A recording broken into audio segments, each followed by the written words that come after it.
Happy life T വിയിലേക്ക് എല്ലാവർക്കും സ്വാഗതം.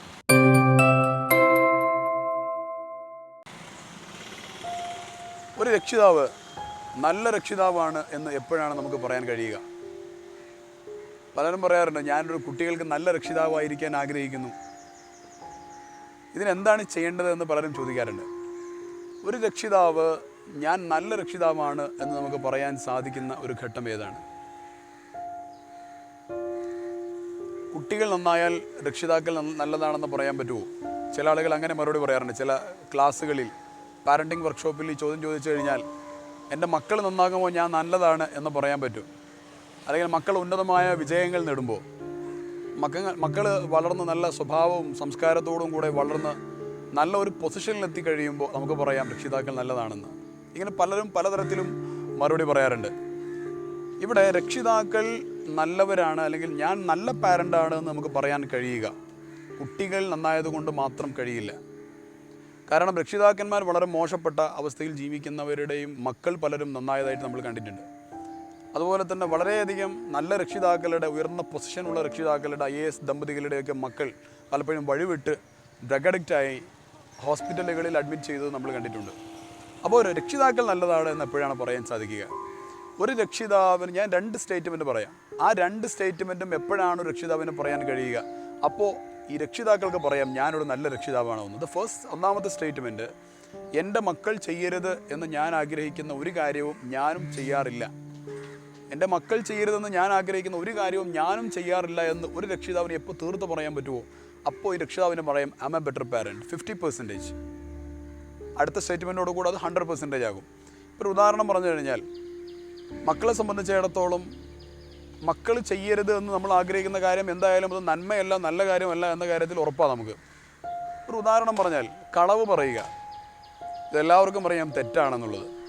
ഒരു പിതാവ് മകനോട് പറയുന്നു, മോനെ കളവൊന്നും പറയരുത് കേട്ടോ. ആ മകൻ അത് കേട്ടു. ഓക്കെ, ഞാൻ പറയില്ല, അത് നല്ല സ്വഭാവമല്ല, നല്ല സംസ്കാരമല്ല, നല്ല ശീലമല്ല, ഞാൻ പറയൂല. പക്ഷേ ഒരു 2 മാസം കഴിഞ്ഞ് അല്ലെങ്കിൽ 3 ആഴ്ച കഴിഞ്ഞ് വീട്ടിലേക്ക് തൊട്ടപ്പുറത്തെ വീട്ടിലുള്ള ഒരാൾ വരുമ്പോൾ, എടാ ഇതേ അങ്ങേര് അപ്പുറത്തെ വീട്ടിലുള്ള അങ്ങേര് വരുന്നുണ്ട്. 2ാം ക്ലാസ്സിൽ പഠിക്കുന്ന മോനോട് പിതാവ് പറയുവേ, മോനെ ആ പിതാവ് അപ്പുറത്തുള്ള വീട്ടിൽ അദ്ദേഹം വരുന്നുണ്ട്, ഞാൻ അദ്ദേഹത്തിന് 42,000 രൂപ കൊടുക്കാനുണ്ട്, എൻ്റെ കയ്യിലാണെങ്കിൽ ഇപ്പോൾ കാശൊന്നും ഇരിപ്പില്ല, അദ്ദേഹം ഇങ്ങ് വരുമ്പോഴത്തേക്കും ഞാനിവിടെ ഇല്ലെന്നൊന്ന് മോനൊന്ന് പറഞ്ഞേക്കണം. 2ാം ക്ലാസ്സുകാരനായ മകൻ വളരെ മനോഹരമായി ആ മനുഷ്യൻ ഇങ്ങോട്ട് വരുന്ന സമയത്ത് പറയും, എൻ്റെ പിതാവ് ഇവിടെ ഇല്ല, എൻ്റെ പിതാവ് ഇവിടെ ഇല്ല.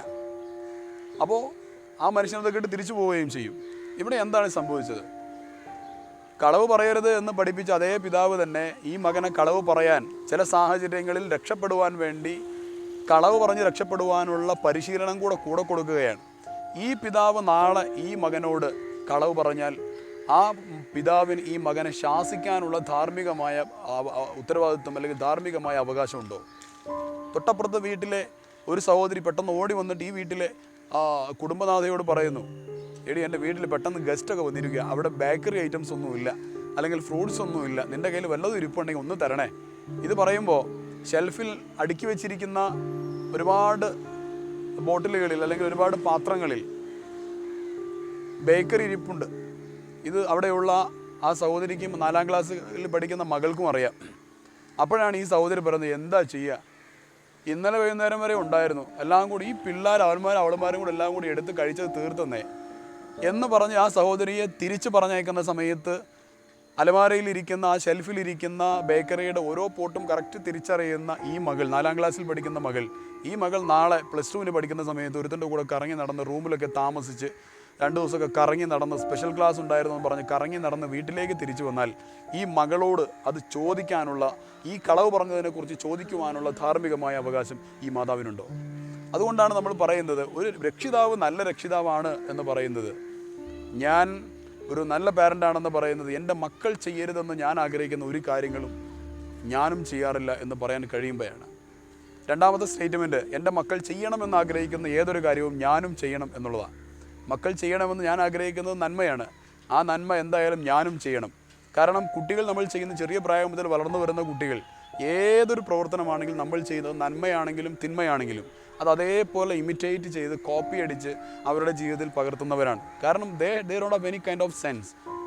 ഏതാണ് ശരി ഏതാണ് തെറ്റ് എന്നതിനെക്കുറിച്ചുള്ള ഒരു സെൻസും ചെറിയ പിള്ളേർക്ക് ഉണ്ടാവത്തില്ല. എന്ത് ചെയ്താലും അതങ്ങനെ തന്നെ ചെയ്യുന്നവരാണ് ഈ മക്കൾ എന്ന് പറയുന്നത്.